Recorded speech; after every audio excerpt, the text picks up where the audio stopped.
Okay, whoops. I think I might have ruined that wall. Oh well. Okay, so for this, we're going to be factoring. So we're going to start with what's called GCF, and that's called the greatest common factor. And a greatest common factor just means what's the biggest number that can be divided out of every term. So, for example,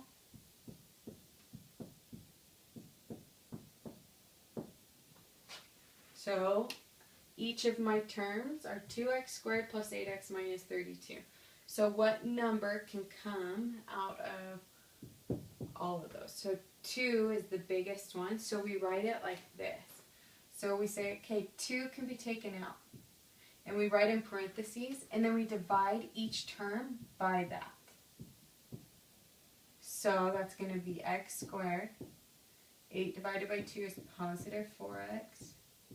Negative 32 divided by 2 is negative 16. And that's it. Okay.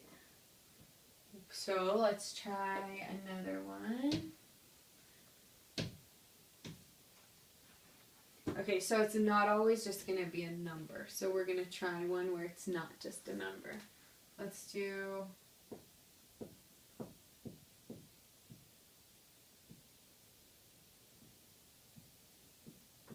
Okay, so 4x squared plus 8x.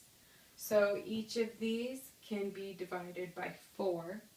They also can be divided by x because they each have at least one x because this is an invisible one.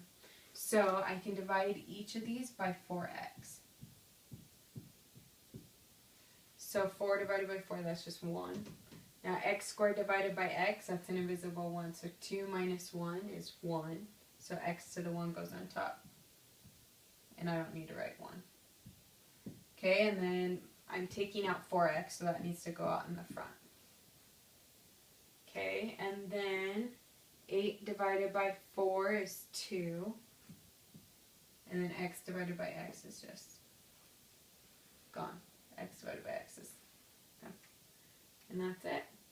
Now you can always check this by distributing that back through. So 4x times x and 4x times 2. So 4x times x is x squared. 4x times 8, 4 times 2 is 8. And then we have x. And we got the same thing we started with, so we did it right. Okay. Let's try one more of those.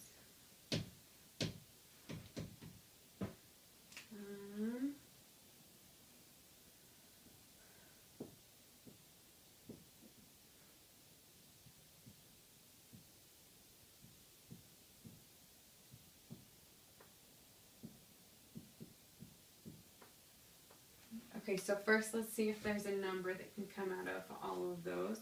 So 7, 3, and 5. Does that have a greatest common factor? So 7, 3, and 5 are actually all prime, so nothing can come out of all of them besides 1 and 7, and then 1 and 3, and 1 and 5. So we can't take any numbers out. Okay, so we have x to the 4th, x to the 3rd, and x to the squared. So we can take out an x, but now we need to decide, well, how many x's can we take out? This one has 4 to give away. This one has x to the 3rd, so it has 3 to give away. This one has x to the 2nd, so it's 2 to give away. So the smallest one is 2, so we can take away at least 2 from each of those. So x squared can be taken out, which means I'm going to divide each of these by x squared. So then I'm going to have 7, x to the 4th divided by x squared is x squared, because 4 minus 2. You'll get pretty fast at these after you've practiced the other stuff that we went through. Okay, x to the cube minus x squared, so 3 minus 2 is 1, so x to the 1, so 3x. X squared minus x squared is just 0, so plus 5.